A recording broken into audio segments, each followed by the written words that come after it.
j'ai accepté de participer à ce festival du Paris des femmes. Tout d'abord parce que j'aime beaucoup Véronique Olmy qui m'a demandé, en tant qu'auteur et en tant qu'artiste, en tant que femme. Voilà, et donc spontanément, j'ai dit oui.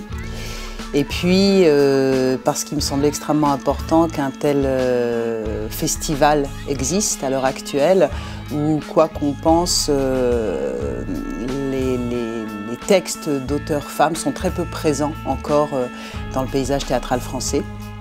Je crois que sur l'intégralité des spectacles qu'on voit au théâtre, 80% sont écrits par des hommes, alors qu'il y a autant d'auteurs femmes que d'auteurs hommes. Et voilà, donc c'est pour moi un acte artistique et un acte politique aussi.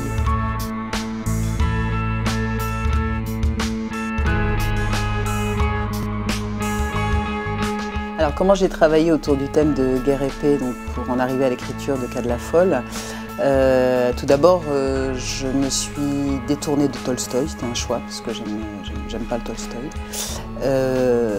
Par contre, il fallait quand même assumer le truc énorme de guerre et paix. C'est vraiment, le roman est énorme, la thématique est énorme évidemment dans tout ce qu'elle brasse. Et donc je me suis demandé ce que ça représentait pour moi, quel écho ça faisait tout de suite à ce moment-là. En moi, c'était cet été, à la fin du printemps, cet été. Et évidemment, on était en plein printemps arabe. Et donc c'est ce que ça m'a tout de suite évoqué. Guerre et paix, c'était le printemps arabe, c'était la révolution et ensuite, après, qu'est-ce qui allait se passer? Guerre et paix.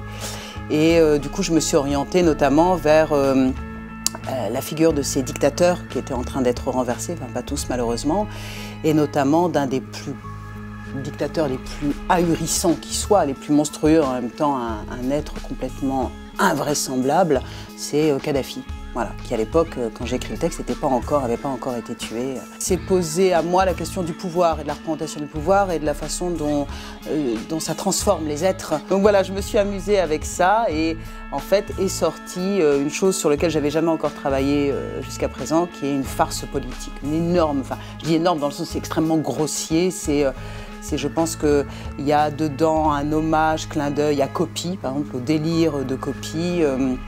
À Ubu aussi, à Jarry, enfin voilà, c'est traversé par ces espèces de figures, pour moi mythiques de la littérature, quand ils traitent justement de ces aspects-là, du pouvoir, et aussi c'est traversé par la problématique d'une forme de transsexualité, enfin voilà, tout est mélangé dedans autour de ça, quoi.